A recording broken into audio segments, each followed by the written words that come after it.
This Choircast podcast episode is brought to you by the brand new #1 best-selling Amazon blockbusting book, The Seeds of Deconstruction, One Troublemaker's Journey from Religious Certainty to Liberating Doubt by brand new author Nat Turney, also the co-host of This Is Not Church, the podcast. If you are deconstructing, if you have deconstructed, if you're thinking about deconstructing, or you're just wondering what the hell is deconstruction anyway, pick up this book and find out.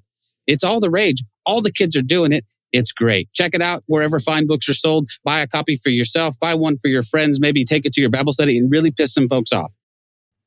Hey, it's me. She's a former mayor. They're a former evangelical pastor with dissociative identity disorder. These two like to talk about the topics you're not supposed to talk about. They might cause you to perspire just a bit, but they'll definitely make you inspired. Let's talk religion and politics, and what spirituality and emotional well-being look like in a post-evangelical world. This is Paul and Ashley on Evangelicalish. All right, good evening, everyone. Here we are on a Tuesday. Woo, woo, woo. It's a special night and a special time. Well, not a special time, but a special night. And it's a special time. Well, 6 o'clock. We're always on at 6 p.m. Oh, I see what you're saying. Yeah.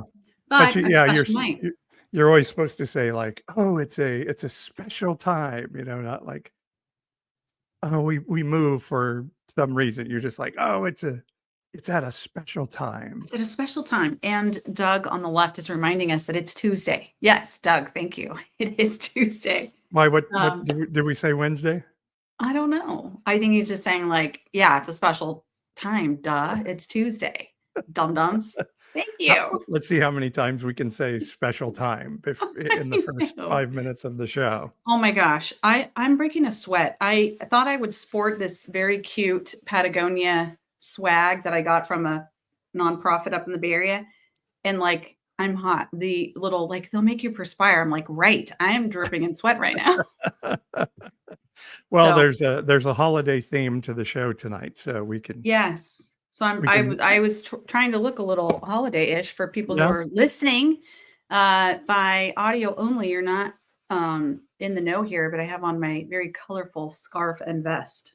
I was talking a couple of weeks ago about how walking in a winter wonderland, it says later on we'll conspire as we dream by the fire. And of course, as a child, I always sang later on we'll perspire as we dream by the fire. That actually seems like better lyrics to me. Like, but is that just because I'm now living in the era of climate change? And so I'm thinking like, yeah, let's sit by the fire and sweat like pigs. It could very well be. And what do they say? We have like atmospheric ocean or something coming out of it. It's the atmospheric river. And I'm curious if anyone who may be listening on the live stream is anywhere close to this storm front that's coming to Northern California. I had never heard the words atmospheric river in my entire life until probably 3 years ago, we started hearing atmospheric river. And now I'm obsessed because it's just like, it's like such a beautiful, you can just imagine the sky opening and like a river just pouring out. But I guess it's going to be pretty rough in Northern California. We're here in the middle of the state, so I'm not sure what, if we get the tail end of it or what, but it's going to be messy. So for anybody who doesn't know, we live in Central California, in Fresno. What do we get? About 3 inches of rain a year? We don't get much rain. And I don't really think about it in inches. I think last week, like we had it was a regular day, and then all of a sudden it just gets dark all of a sudden out of nowhere. And our dog is starting to lose his shit. And then there's this one clap of thunder. That's a storm, thunderstorm in Fresno. We have one clap of thunder. And I have never seen our dog with his tail tucked quite that far between his hind legs. He was freaking out. Poor little buddy. And I think it rained for about like 7 seconds. Okay. And then it all was over. Here's actually what happened on that day. It was national news. Did you see? I was in DC. You all remember. If you were tuning in last week, I was, in my little hotel room, and it was national news that there was this enormous like dust cloud, like that storm that rolled through. And just looking at it, it looked like an avalanche of dust on Highway 99. I think it was 99. And there was like a 20-car pileup because all of a sudden, in an instant, there was no visibility. And yes, like I remember my dad was telling me that, there's, oh my God, we just had a bunch of wind. I don't know what it was. Well, it got dark and it was windy and that was the end of that. And it didn't rain. No, it was this crazy, wild dust thing. Again, I've never seen anything like it in my life.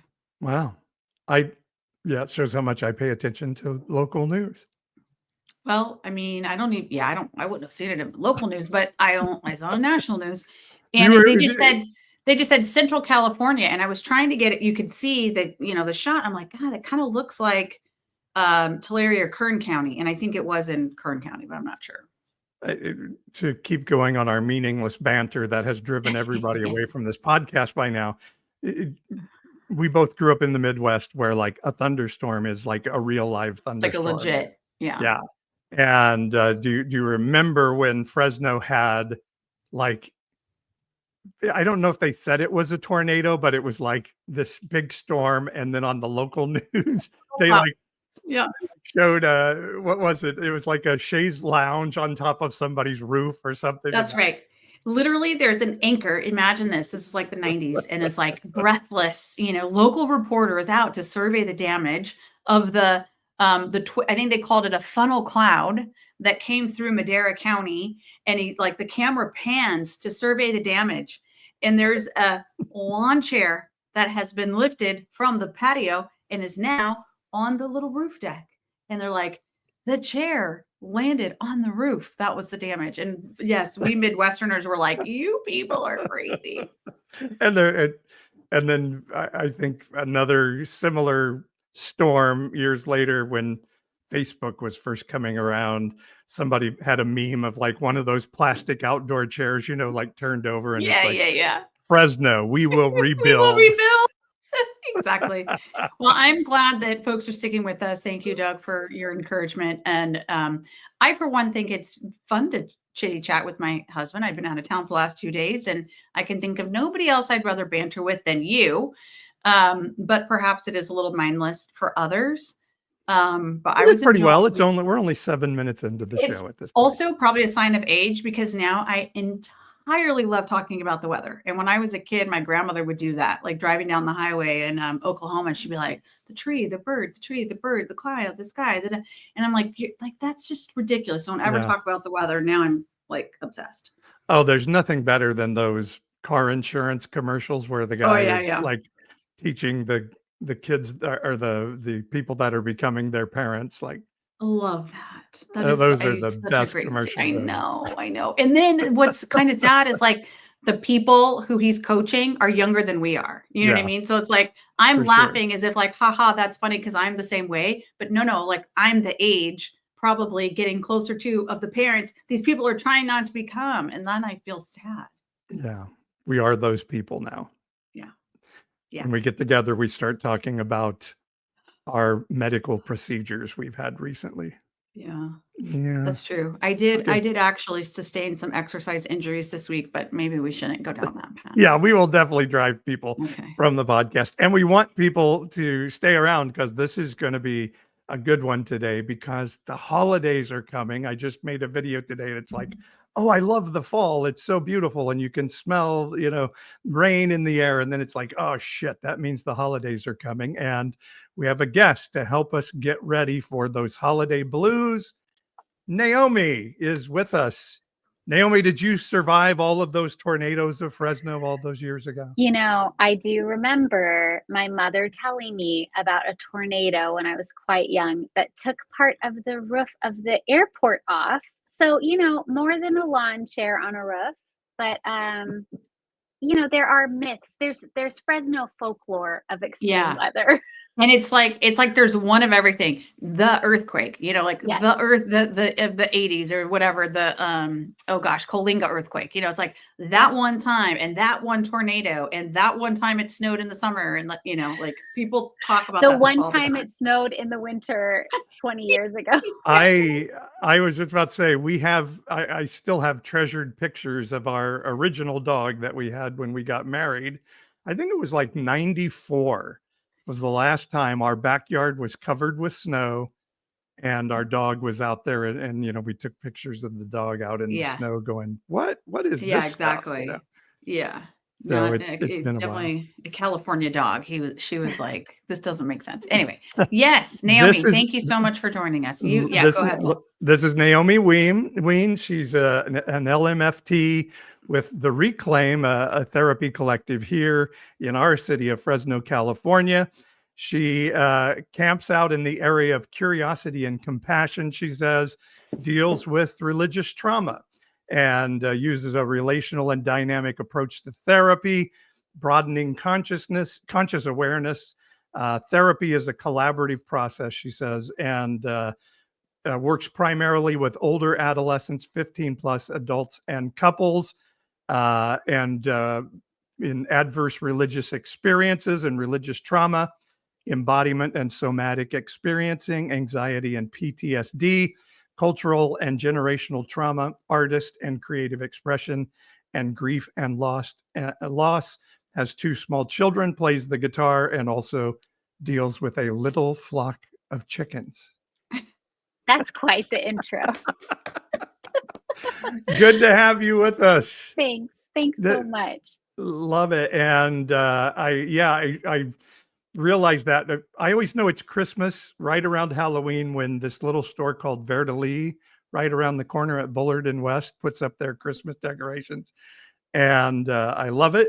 But then I'm like, oh shit, the holidays are here. And so holiday blues, are they a thing in your expertise, Naomi? Are they a thing? What's interesting this year? I mean, I don't know if I would pull from like a psychological perspective for this, but what I'm noticing is that leading up to the election, post-election, the holidays are kind of a mixed bag. I've had more than a few people say, well, I think I'm just, out of the despair of kind of election results, just saying, I think I'm going to decorate for Christmas early.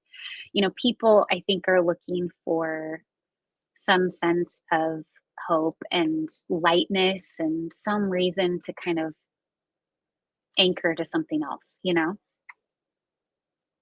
Just to get some normalcy in life or something? Or Yeah, I think for so many people, a lot of the folks I work with, the election was so disembodying, and disempowering. It was,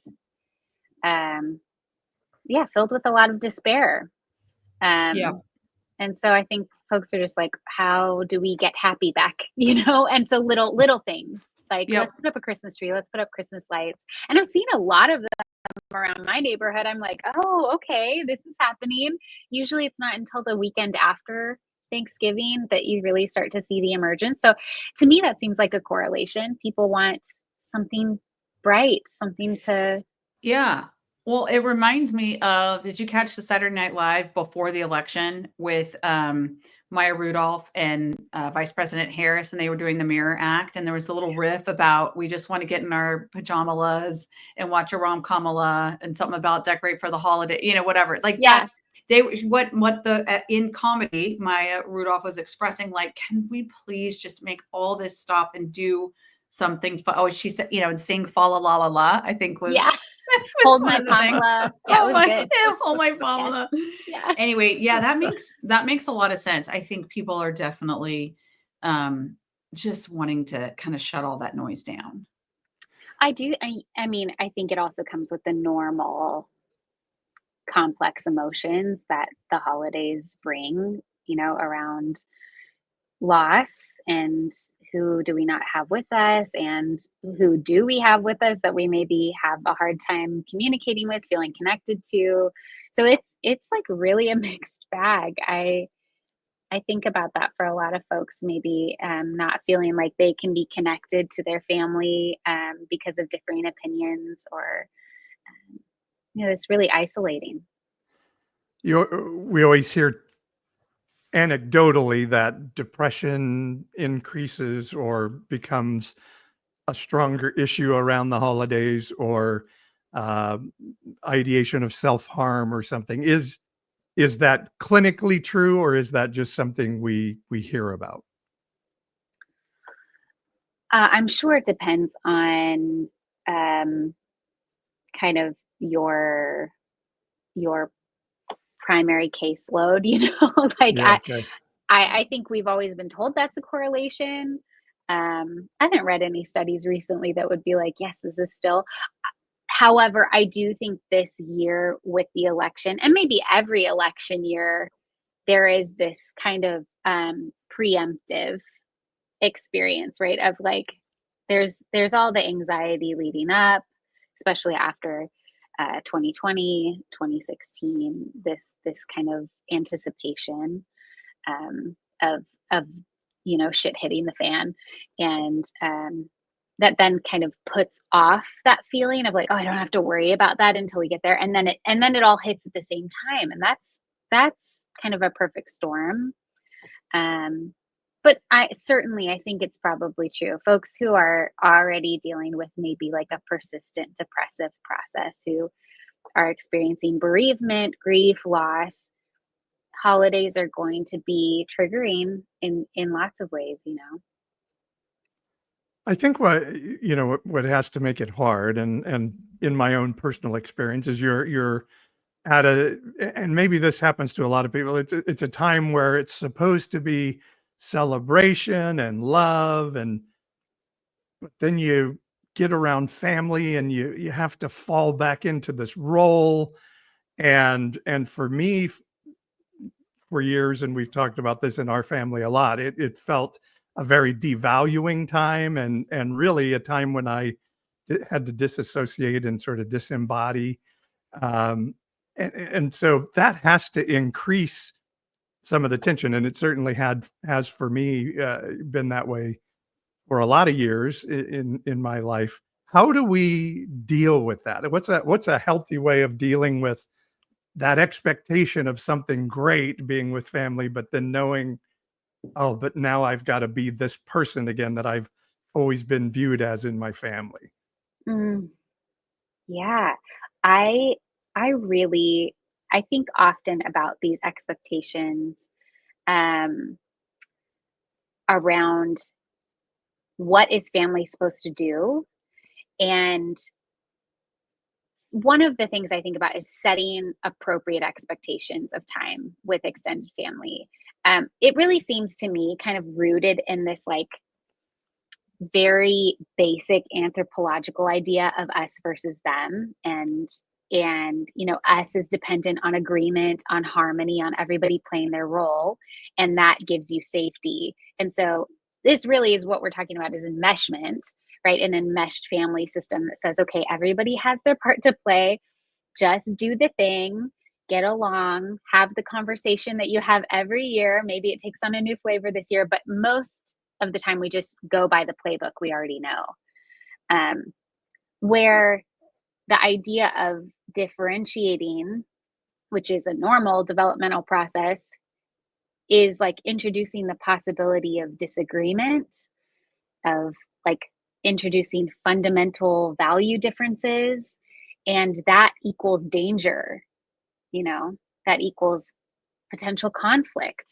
Um, and so, yeah, we're really talking about how do we regulate ourselves when we don't play by the playbook.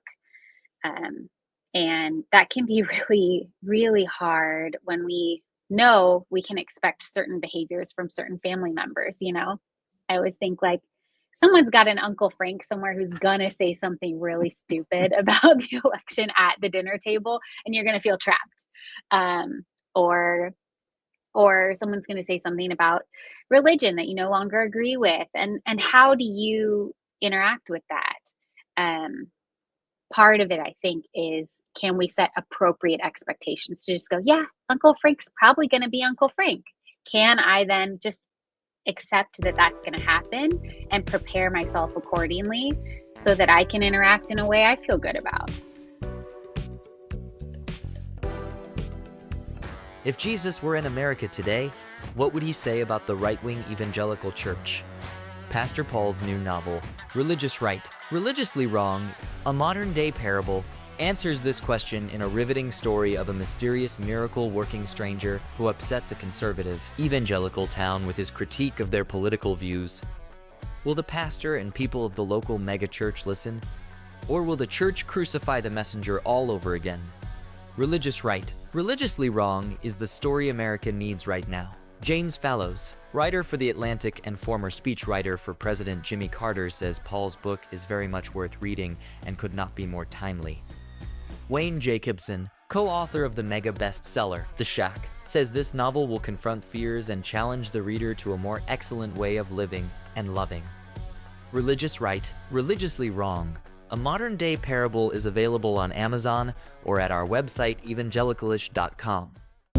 I really, at some point, I feel like we need to organize and chart our journey over these last, let's say, 4 years, light bulbs that came along the way, because it's all now starting to make sense as to like why this, why that, and like, oh my gosh, it's just been really extraordinary. And I feel like I'm kind of just having this amazing spiritual connection times, and I'm so grateful. It wouldn't have been possible if it wasn't for your crazy, rebellious, heretic ass.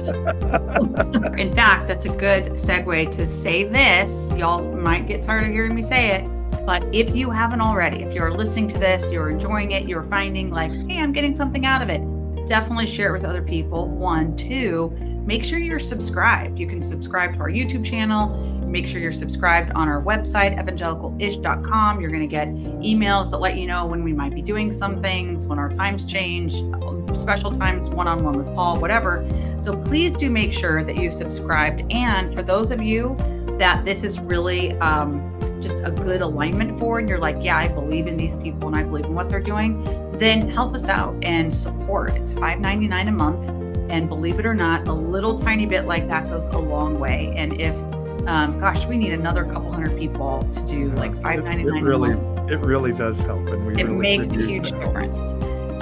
And also, there's just something powerful about if you believe in something, being able to put a little bit of money towards it.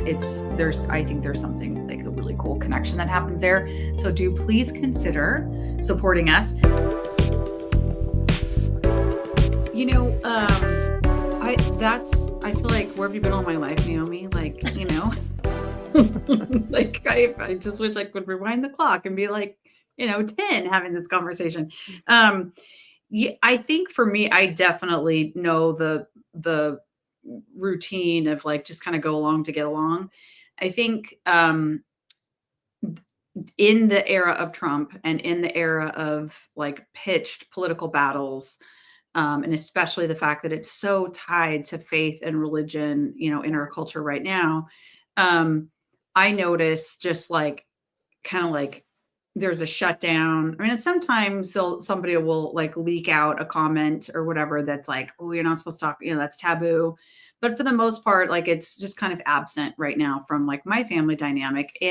But then I kind of question like, well, is that okay? Am I being too surfacey? Like, I guess maybe I'm trying to raise, there is also a little bit of a pressure to try to engage at a deeper level. And, you don't know what you're going to find on the other side. Yeah, totally. That feels really risky. Yeah. I think, there's something around that, around appropriate expectations also means that like, I don't have to put myself out there super like extra vulnerably if I know that that is not a safe place to meet it. Like if Uncle Frank is not a safe person to be super vulnerable and authentic with, I'm not going to be really vulnerable with him. But understanding, what do you want out of that family interaction? What's the goal? If the goal is to be seen and understood and like accepted completely, that maybe is too lofty a goal, right? But we can honor it. We can honor the desire for that to be cared for and seen and accepted. But then we go, okay, is that fair? Is that possible? Does Uncle Frank have the skills to do that? Maybe not. Maybe he doesn't have the capacity to care and accept well. So then I pull back some of that, right? We just pull it back and go, okay, what can I reasonably expect? Can I connect on things that are important around maybe shared history? Can I connect around mutual people we've loved and lost? Can we connect around childhood traditions, and what have the traditions been that have been passed down through our family? Can we connect with the children that exist in our family still that need grown-ups of all different, varieties to enrich their lives? But going in kind of knowing like what is actually possible to gain from this, and being aware of it, rather than going in unconsciously hoping that we'll experience this like deep love and connection and acceptance. I think that's a pitfall, right? Where we kind of set ourselves up to feel harm. My little justice parts in that are always like, wait a second, that's the loudest and most annoying, on the political side, sort of get to yell their stuff, and the rest of us have to say, well, I'm not going to talk about that area because Uncle Frank gets really shitty when anybody that like I said, my little justice parts start to go, well, that's bullshit. That's tough. But I guess you're saying, so you have, if you have to decide, if you decide the value of being a part of this family is important to me, then I'm going to have to figure out how to navigate that relationship. Yeah, I mean, I think we ask, like, why am I going? Often with folks, we talk about, is it even a safe place to show up? You have to decide that for yourself. What does safety really mean? What does it look like? If it's not a safe place to go, then we set appropriate boundaries that say, I don't know if I can go this year, But if you do want to go, then how do we be conscious about what we hope to achieve or what we hope to receive from that interaction? And some of that's just coming to terms with like some sadness, probably, of like, man, it's not going to be the type of connection I remember when I was a kid. People are like on such different pages now, or I don't know, any variety of experience here. But if we can just consciously be aware to say, okay, I know that this is a deep desire of mine and that I'm going to be disappointed if that's my goal going in. How do I adjust my expectations so that I can enjoy and be present and try to be grounded if I can,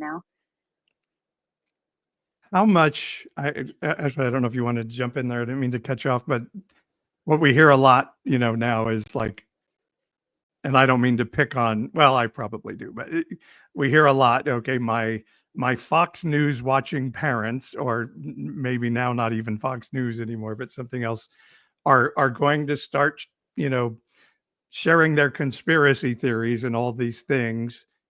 Do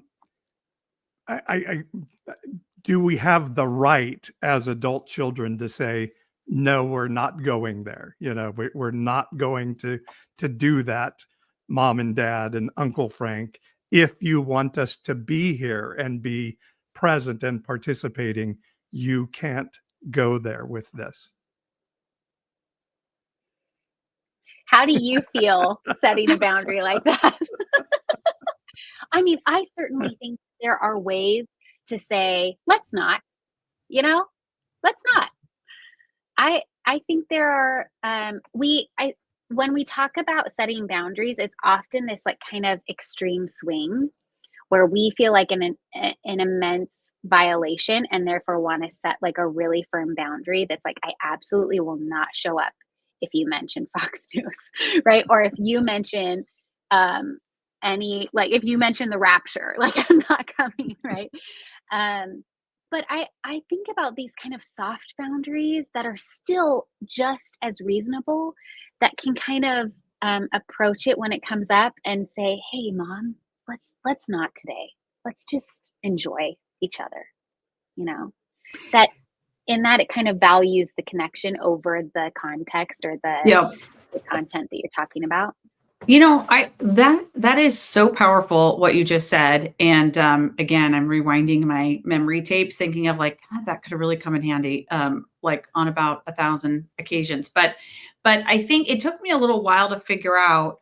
And now I'm kind of bridging into the religious trauma side of this, but you know, not just around the holidays, but in general, like the whole evangelical world that I grew up in. I mean, I can now look back and see that my own primary relationships with parents, let's say, in some with maybe a bit with my dad more than my mom for sure, but like it was like the church was more important, you know, the like saying the right words or like there was something in the like that was just in the way of that sort of primary connection. And it's so tricky because when you're in that environment, it's like, but this is the good thing, right? Like Jesus is good. And like, we should all be, you know, like thinking about Jesus, all whatever. And it like just the freedom of being able to say, actually, no, that is a violation of like this deep need for connection with your family. It's very revelational. I'll just say that. And I'm wondering if maybe we could unpack that a little bit, like the work you do through Reclaim and like what you've experienced in the religious trauma area. It seems like kind of like I've never heard the words until the last maybe 3 or 4 years, religious trauma in the first place. So this is like a new thing. So tell us about that. Yeah, I think so we have a couple different ways of talking about it. We have religious trauma, spiritual abuse, and then adverse religious experiences. And they kind of run a spectrum of intensity. But yeah, we've really only gained some of this language in the last, I would say, 5 years. There are folks who have been doing this work through like the ex-evangelical social media movement for up to 10 years, but we're really like, didn't have language to talk about it. Like, what am I experiencing? Does this feel, is this normal? Is this okay? How do we navigate it? And so the Reclaim really exists in an effort to make this more visible and recognize, you know, we're in the Central Valley of California. Like we joke, it's the Bible Belt. There are a million churches, every different flavor you can imagine. And there's also, you know, a lot of harm in all of those flavors. And so just creating a visible space where people can go, oh my God, I've never heard those words together, religious trauma. I hear that often. Or we'll have someone walk by the front window and we've got a big banner and they'll stop and go like, oh, what is this, you know? So it does feel like we're still in a really an educational phase of understanding this type of harm.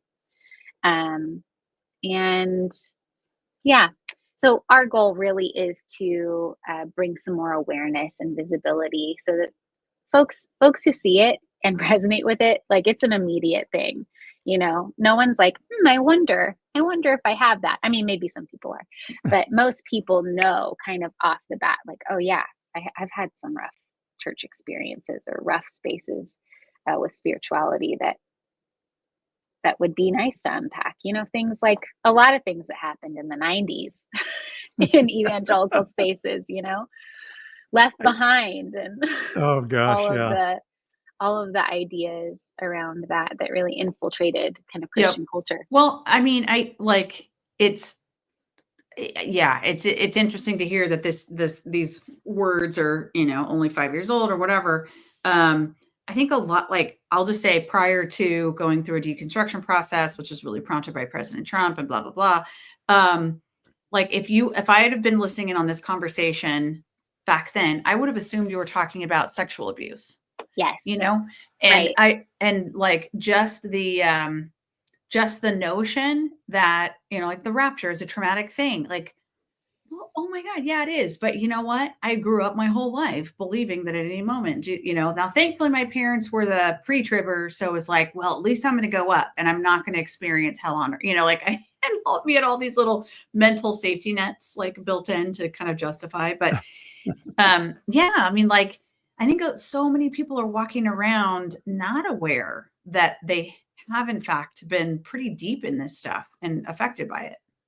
Yeah, well, I think anytime we kind of hammer home this idea that your salvation is up for grabs, um, you create a sense of dysregulation in a person.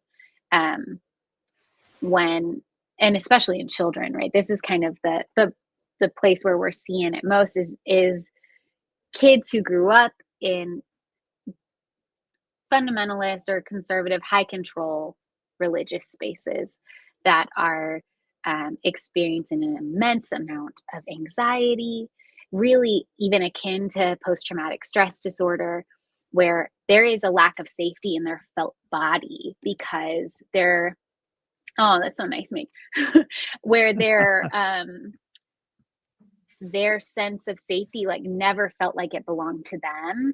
And what we know about trauma is that we have to feel safe in our bodies. Like that, this is the one thing, this skin is the one thing I'm going to go through my life with, that I'm guaranteed to share my journey with. So I need to like figure out how to feel safe in my bones. But we're then given these messages, the flesh is bad, wicked, sinful, like this is the thing that's actually going to send you into a place of hell, or this idea of like even eternal suffering is so impactful and really, really frightening.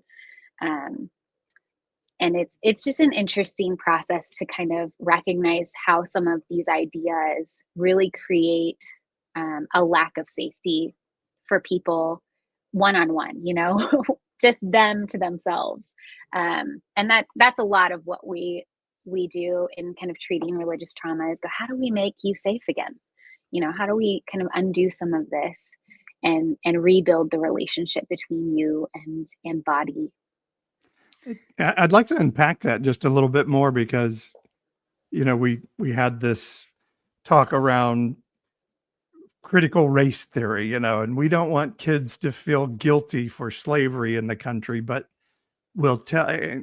Ashley has a beautiful testimony of, I think, accepting Christ. What were you, 4 or 5, right?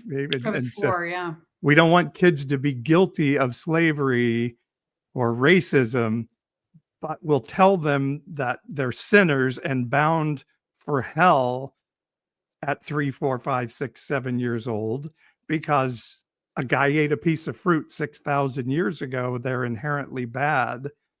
Yeah, I remember. And then you add in the rapture. I remember the music band Kiss, was when I was a kid.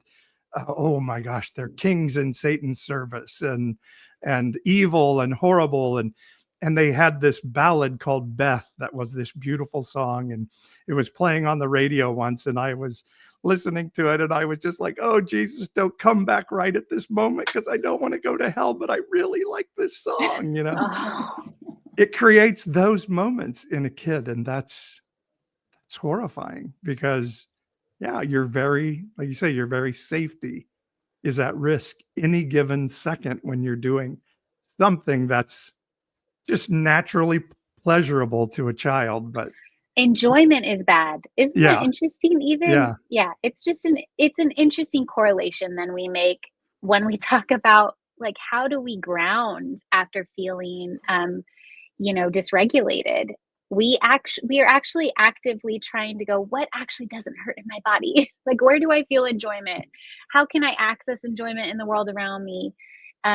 Is so counterintuitive to those messages that said, anything that you feel like kind of naturally drawn to that isn't of the church or of these religious spaces is going to be bad. I remember as like a little kid. Well, so first of all, at 4 years old, I had this like sit up in the middle of the night, like, oh my God, I haven't said the prayer. And so I had already at 4, it had been told to me on so many times, like every time the church doors were open, we went to a Baptist church, and like, you all know, like there's only one sermon that ever really gets preached in a Baptist church. And that is that, like, you have to say this prayer or you're going to hell. Let me say it again. You have to say this prayer, like it just all like, so by 4, I was like, I haven't said the prayer. So I called my dad in. I'm like, Dad, I need to say the prayer anyway. But like from as early an age as that, and even a little bit earlier, and I heard the whole Adam and Eve thing, I felt a sense of guilt and shame that I was, a part of the gender that tripped up all of humankind. Like I Right. always knew I was just one peg below because of that goddamn apple and that bitch Eve, and I was like, oh, but like, man, like men are gracious and they're still like making room for women. Like, that's kind of what I grew up thinking, definitely way less than that stupid apple. Yes. Yeah, absolutely. I mean, yeah, there's such a thing around gender, and I get a little soapboxy because I mean, I was in church leadership for a period of time. I led worship for like a decade back in the early 2000s, 2010s.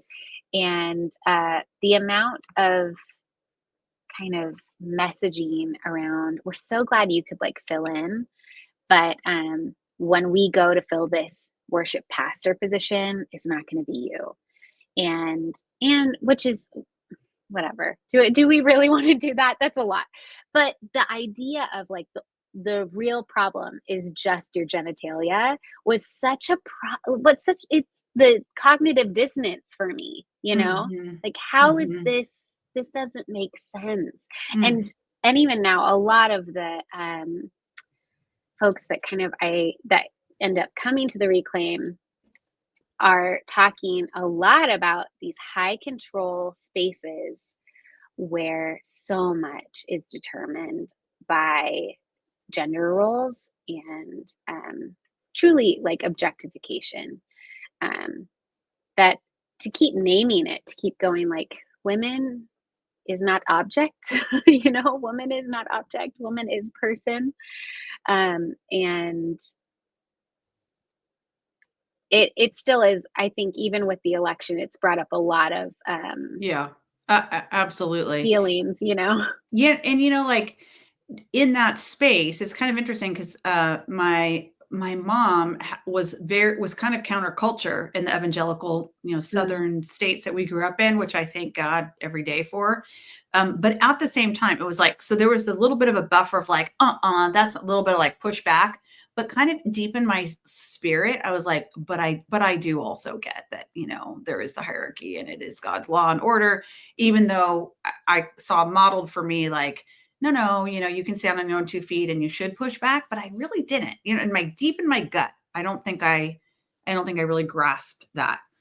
Anyway, it's just kind of interesting. Okay. So question, I did want to add that not only is it that bitch Eve, as you say, but then you find out it wasn't even an apple. The Bible doesn't even say apple. No, don't even go there. It's an apple. We know it's an apple. Come on. It's not an apple. And most of the world doesn't even think it's an apple. That's mostly a Western European. I'll bet idea. I'll bet like the Apple Commission sponsored that some like 100 years ago. You bet.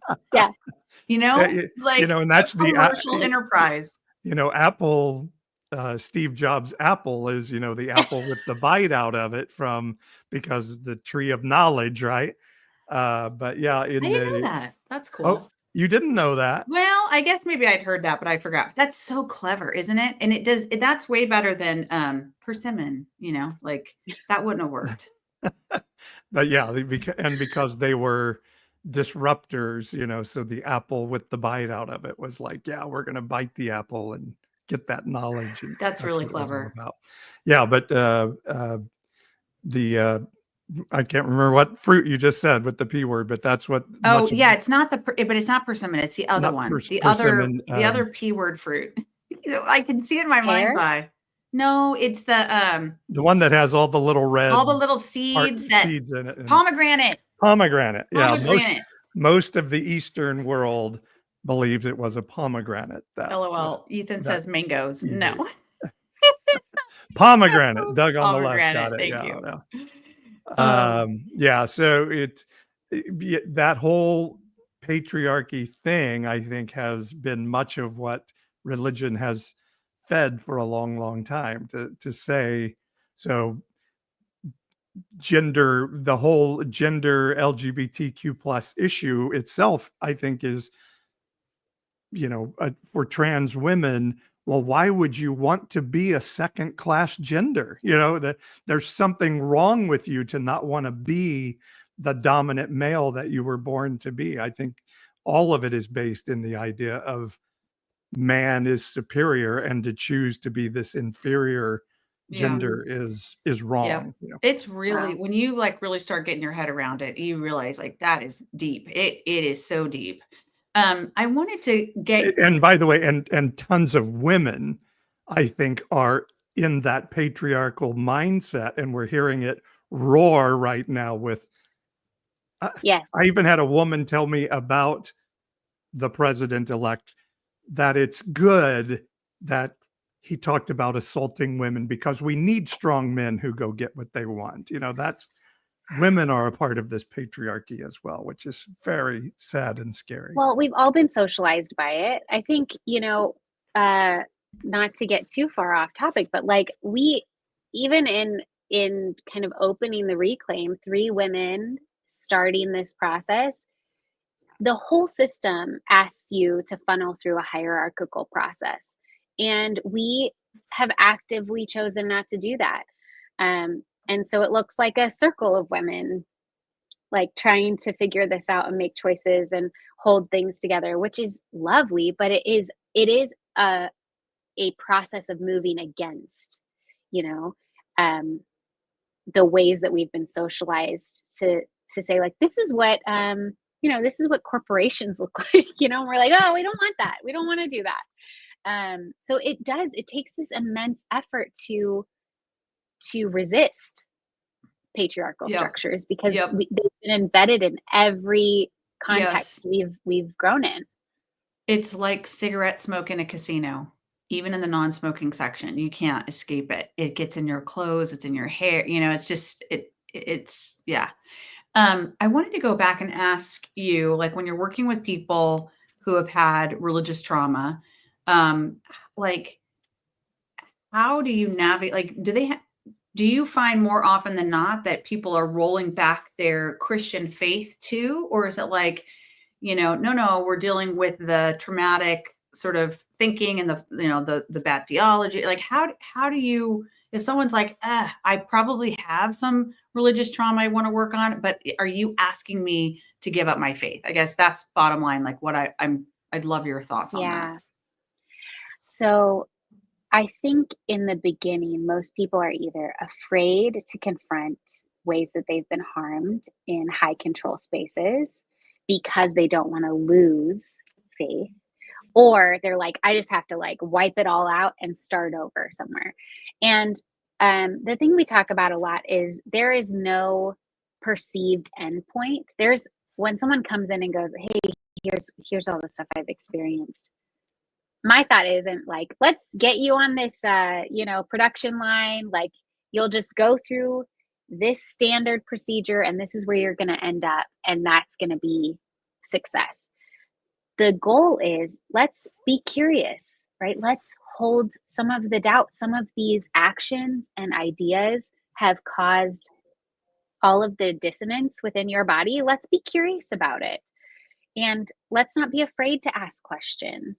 And then we start taking, if we talk about deconstruction as like taking the house down, we're really talking about taking piece by piece, brick by brick, looking at it, going, okay, what about this felt bad? What about this felt comforting? And we kind of start to take things apart, set aside, trash the stuff that really harmed us, and really try to process through that shit, right? The stuff that's like, well, that should have never happened, and here's why. And then this is why we talk about reclamation rather than reconstruction. I don't like the image of reconstruction, that we Ooh, just have to like that's put it nice. together better. Yeah. We really Yeah. want to Yeah. like look at Yeah. all the features of it and go, okay, what do I want to take back? What part of my spirituality? I think everyone needs to Yeah. understand where they exist in a spiritual way in this world. It gives us so much. Psychologically, we've always noticed spirituality is a strength. So that's the insidious part when it's been kind of turned upside down. We really want people to reclaim that process, to go, okay, this is now mine. This isn't prescribed. This isn't the thing that was handed to me that hurt me. This isn't the messaging that caused me anxiety or fear. This is a thing that gives me hope that I find myself anchored in. And it can look a lot of different ways, it really is a unique process for each person that comes in. And what does that look like? Is that this is my body, this is my soul. Nobody gets to tell me what I need to do with it. Nobody gets to determine these things for me. Is that kind of part of the process? And I think also, where does anger play into it? Do you get to be pissed off that you were told things that aren't true, that you had to live under this rapture nonsense? Where does all that play into it? Yeah, well, I think specifically for women have not been allowed to be angry in the church, So I think that is a part of the process, to just look at this and go, that was fucked up. That you were handed that thing and said, it's because of this that you don't have access to this like level of connection. It happens in lots of ways. It's not just the evangelical spaces. We talk with folks that are coming out of Mormon spaces, Jehovah's Witness, Scientology, any high control space where there's a set way of moving through the structure to achieve whatever the goal is, right? Whether it's goodness or a sense of like kind of that salvific certainty. Or maybe telling young girls they're a stumbling block to the men around them. Purity culture is a big topic around here. It's a big one. I will tell you. One. Yeah. Yeah. That doesn't sexualize and objectify young girls, does it? No, but they've held it since they were out, before they were out of girlhood, and that we're recognizing purity culture actually is meeting all of the markers for sexual abuse. Wow. That's intense right there. Okay. I'm just going to say, we've got to have you back on at least 50 more times, because also how many of us are having a therapy session right now? Yeah, for sure. This is not therapy. Okay. I know. I'm just kidding. I don't want to get you in trouble. But I want to kind of like land the plane just a little bit, or bookmark, shall we say, because we do need to come back. I'm just curious, like in your own journey, in your own deconstruction journey or whatever, is there like a book or a moment where you're like, oh, that broke through for me? And if so, what was it? Yes. Okay. I have a bunch of different books. Actually, my process started while I was in seminary. Ironic, but it's true. I think it happens to a lot of us that way. I think it's because I just had some really wonderful faculty members who were for us asking questions. That's beautiful. And so, I'd go like, hey, this is what I'm experiencing on a Sunday. Like, how does that land? And they'd be like, well, what does that mean about who God is, if that's true, and so they just helped me ask questions, which was so lovely.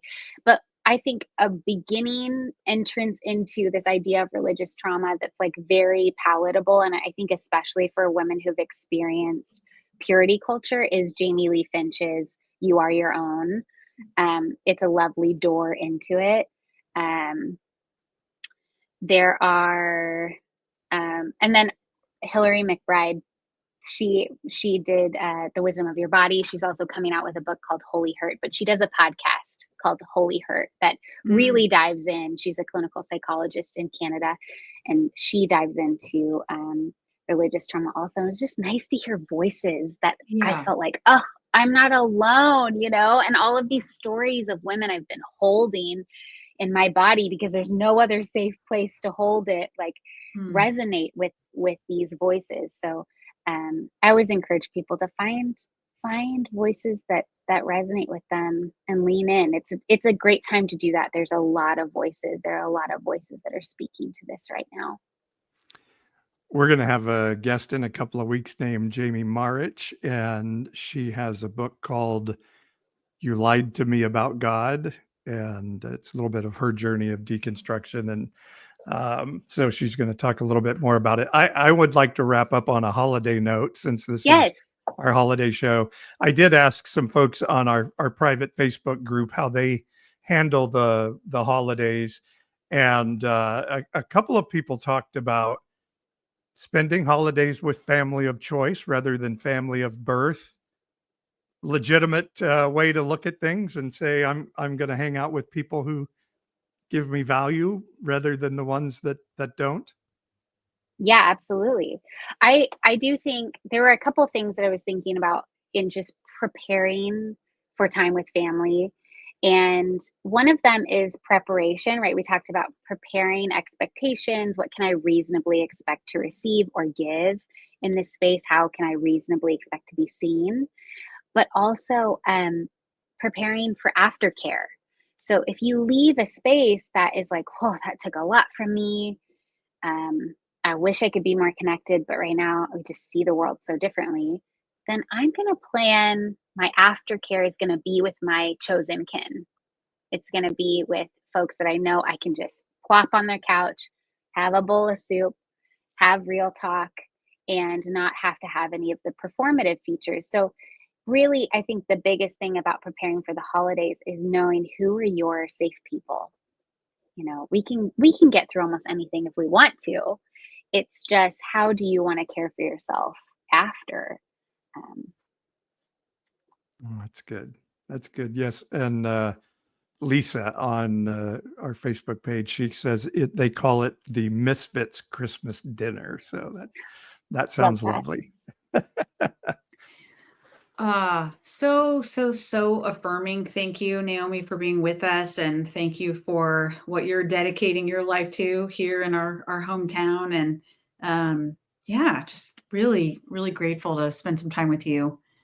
Thanks for If having me. Yeah, and if folks want to get in touch with you, you want to give us your website or another way for folks to reach you? Yeah, I think it's just the reclaimtherapycollective.com. We have lots of therapists who specialize in lots of things. So if there's something in this realm, but maybe a little different, you're welcome to look through. You can also find us on Instagram with the handle at the Reclaim Therapy Collective. And do you have therapists that connect virtually with people, or is it Yes. okay? Yeah, throughout California. Okay, wonderful. Well, Naomi, thank you for taking time out. We know your world is crazy busy with children and family and all that stuff, but thank you for taking time. And as Ashley said, we're going to have you back about 50 more times. Yes, exactly. Because there's Thanksgiving and Christmas and New Year's and Easter and Mother's Day. And yeah, so like about a dozen a year. Yeah. Sounds great. Thanks for having me. All Yeah. Happy right. holidays. Thanks, Naomi. All right, we'll talk to you again soon. Oh, Happy holidays. that was really like I feel I do actually feel like lighter just listening to that conversation and kind of thinking through what Naomi was talking about. That was really Okay. awesome. Yeah. Okay. All right. Are you ready for what's on my mind? Yes, I am. But you have to go first. Okay. What's on my mind is it is Trans Awareness Week. And Is it just a week or a month? is it month? Is it Trans Awareness Seems Month? like there should be more than a week for awareness Month. on trans issues. Do you not I- think we need a I- month? I think I saw a meme and it was a week, but I don't know. Okay. Anyway, it's Trans Awareness Time. And it's always interesting. I can tell what right-wing media is talking about because that will be the theme of the comments I get from right-wingers on my social media. So right now, clearly, right-wing media is talking about trans people as being mentally ill. And so I have put out a couple of things on my social media to say being trans is not a mental illness. They keep saying it's a mental illness. Being trans is not a mental illness. Being trans for a person is a state of being. Ethan says in our comments here of the live stream that tomorrow is the day of trans awareness. And I know that at Fresno State, our local college, there is a day to remember. It's a trans Memorial Day to remember those who have been harmed for being trans, basically, which is very much on the rise in America right now and maybe around the world. But yes, being trans is a state of being. Gender dysphoria is a mental illness that is dealt with in therapy and such. And gender dysphoria is basically caused by a societal condition of ignorance and hatred against a trans person who feels they have a gender identity that doesn't line up with their gender assignment at birth. And so really, we could eradicate gender dysphoria almost completely by just changing how we look at trans people and transness in our society. Like, it's this weird cycle of people saying you're mentally ill causing gender dysphoria, which is a mental illness that has to be treated. So if we could get rid of some ignorance that is perpetuated by right-wing media and right-wing pulpits, we could go a long way into helping solve the mental illness problem of gender dysphoria. Yeah. You know, you were explaining that to me the other day in the kitchen. I was like, oh gosh, that's an important, like, see this distinction here. So yeah, and I did not realize that tomorrow is Trans Awareness Day. So very cool that we will post this on November 20th. Let me see. You know what's on my mind? It's like I usually have about 50 things at any given time that's on my mind. But I think what I'm going to go with, this is a little more of a spiritual thing as opposed to like dailiness thing. But I will say, as I was listening to Naomi talk just now and kind of thinking about my own journey over these last 2 or 3 years, the sense of freedom and freedom and faith that I feel is so dramatically better today than it was when I was like a practicing, evangelical, charismatic evangelical.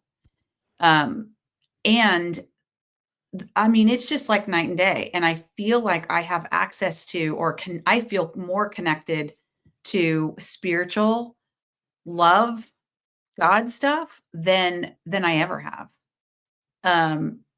And I'm just so grateful for that. And like, for me, I'm kind of getting into like a meditation form of spiritual practice. And I'm telling you, it's like completely, I don't know. I mean, they are now saying it like rewires your brain. And like, I'm feeling just a ton of lightness from that. So I think that's what's on my mind is like, as Naomi was talking, is like, oh, I can breathe. Like I can feel that I feel differently considering this conversation than I would have even a few years ago. That's kind of fun. So kind of what you're saying is Christianity is about having this connection to God. Yeah. And that connection is hindered greatly by the fact that you have to feel guilty in Christianity because you've harmed the relationship with God. Yes. I could never get, it's like through Eve eating an apple. Yes. There it is again. It's a ding dong apple. So it's like for me in charismatic evangelicalism, whatever my practice was, it was like, maybe a couple times a week trying to do like some intercessory prayer and for sure, charismatic worship and going to church and like talking the words, and like being around other people who talk the same words. And I'd probably read the Bible a little bit. That was my week. That was my pursuit of spiritual things in a evangelical charismatic space. All of that was to try to get to the point where I could maybe get my mouth to the oxygen hose of Jesus. And I mostly couldn't or didn't. Whereas now it's like none of that matters. Right. You know, it is truly like a night versus day kind of thing. It's not a reforming of an old thing. It's just like, no, like different space altogether. And I love it. I'm excited. So It reminds me and listening to Naomi talk about, like, say, the rapture creating basically PTSD in children. Of all the things I did wrong as a parent, I do tend to pat myself on the back for sitting our children down. And by the way, our daughter Sydney turns 25 this week. Yay, Sydney, we love you. You're awesome. And telling our children, you're getting gifts no matter what. Whenever your grandparents say Santa's watching, and if you don't do right, you're not going to get gifts.